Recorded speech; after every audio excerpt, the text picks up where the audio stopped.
서울과 강원 양양군을 연결하는 동서고속도로가 10년간의 추가 공사를 마치고 이달 말에 완전히 개통하기 때문입니다.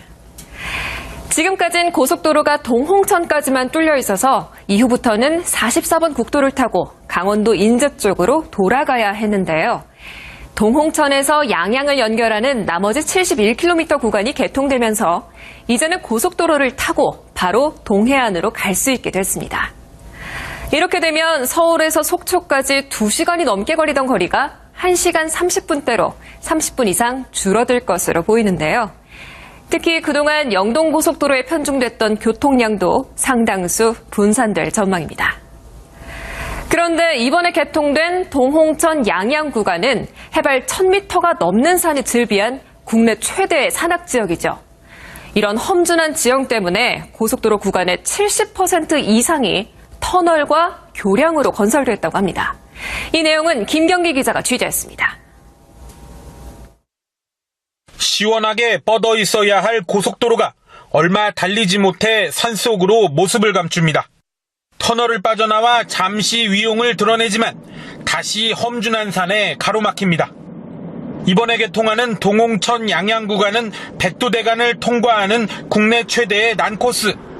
험준한 산맥을 가로질러 고속도로를 만들다 보니 71km 구간에 터널이 35개, 교량은 무려 58개나 됩니다. 그중에도 백미는 국내 최장 도로 터널인 인제터널로 길이가 11km로 세계에서 11번째로 깁니다. 산악 구간으로 들어가기 직전에 건설된 휴게소도 눈길을 끕니다. 우리가 아는 휴게소와는 조금 다르죠. 산악지형이라는 단점을 극복하기 위해 이렇게 휴게소를 공중으로 올렸습니다. 국내 첫 상공형 휴게소인데 휴게소를 하늘로 띄워 생겨난 공간엔 넓은 주차장과 습지공원을 만들었습니다. 산악지역으로서 부지가 확보가 굉장히 어려운 면이 있었습니다. 그래서 인제 IC 내에 녹지대 구간을 활용해서 동해안으로 가는 최북단 고속도로의 개통은 내년 평창 동계올림픽 지원은 물론 국토 균형 발전에도 기여할 것으로 예상됩니다. MBN 뉴스 김경기입니다. 전망입니다. 그런데 이번에 개통된 동홍천 양양 구간은 해발 1000m가 넘는 산이 즐비한 국내 최대의 산악지역이죠. 이런 험준한 지형 때문에 고속도로 구간의 70% 이상이 터널과 교량으로 건설됐다고 합니다. 이 내용은 김경기 기자가 취재했습니다. 가로질러 고속도로를 만들다 보니 71km 구간에 터널이 35개, 교량은 무려 58개나 됩니다. 그중에도 백미는 국내 최장 도로 터널인 인제터널로 길이가 11km로 세계에서 11번째로 깁니다. 산악 구간으로 들어가기 직전에 건설된 휴게소도 나머지 71km 구간이 개통되면서 이제는 고속도로를 타고 바로 동해안으로 갈 수 있게 됐습니다.